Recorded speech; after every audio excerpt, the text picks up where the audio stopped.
although he's been out again 4 years now. He is dressed simply, black shirt and trousers. No gold. Don't wear you no gold when you working.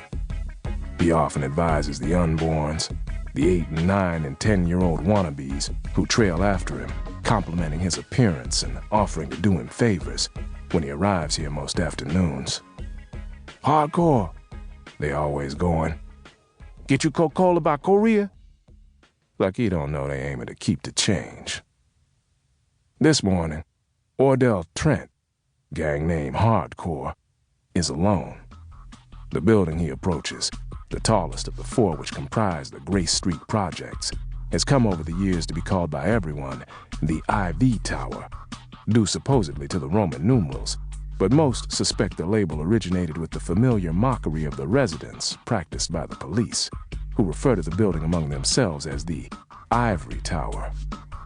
The open structures, windows, porches, connecting walkways, are caged in mesh of heavy gauge. Formerly, from the gangways and balconies, refuse was sometimes thrown. Bricks were tossed down on enemies, as in the Middle Ages.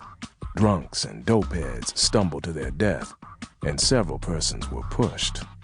Around 3 or 4 windows you can see the ragged blackening marks of bygone fires, and at street level, on the bricks, in rounded letters, the initials of Orlagh's gang have been inscribed in phosphorescent colors etched in black. BSD, Black Saints Disciples. His set, the branch of the gang which Orlagh heads, the T4 Rollers, is often celebrated too, and some daring members of Gangster Outlaws, a rival organization, have also put their marks here, wall banging, as it is known. Occasional messages of personal affirmation, quickly sprayed, appear now and then as well. Dion is cool. Lucifer. Inside, Orlagh nods to security. Chuck he named. Chump rent-a-cop from Kindle County Housing Authority, huddled in a concrete shelter with a small window of bulletproof glass. Chuck getting half of one, $50 every month from Orlagh. And Chuck, he like to love hardcore, man. See him? Chuck damn well salute. In the entry, the sole illumination is from a Pepsi machine with a heavy padlock. Every electrical fixture is gone, stolen to sell, or put out by some saint who prefers to do business in the dark. Bare wires and twisted bunches snake from the walls. The atmosphere is sodden with the bitter reek of hallway filth and broken plumbing. The paint is old. The pipes, exposed overhead, have grown rust stains and mold. The impression is of a bunker, something built to survive the bomb. The floor is concrete, the walls are cinder block. Everything is marked with gang signs. The Saints halo, the Capped 4, which represents the T4 Rollers, and names: D-Town, Michael Mite, Babyface, Priest, written in school markers or more often smoked into the plasterboard or paint with a cigarette lighter. The elevator, one of them, is working again today, and Hardcore rides to 17.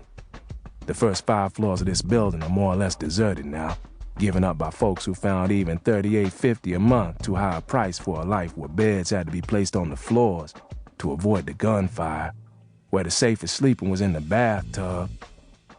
When he lets himself in, Hardcore hears the old woman's husky breath, clotted by the deteriorations of living, emerging from one of the 2 back rooms he lets her have.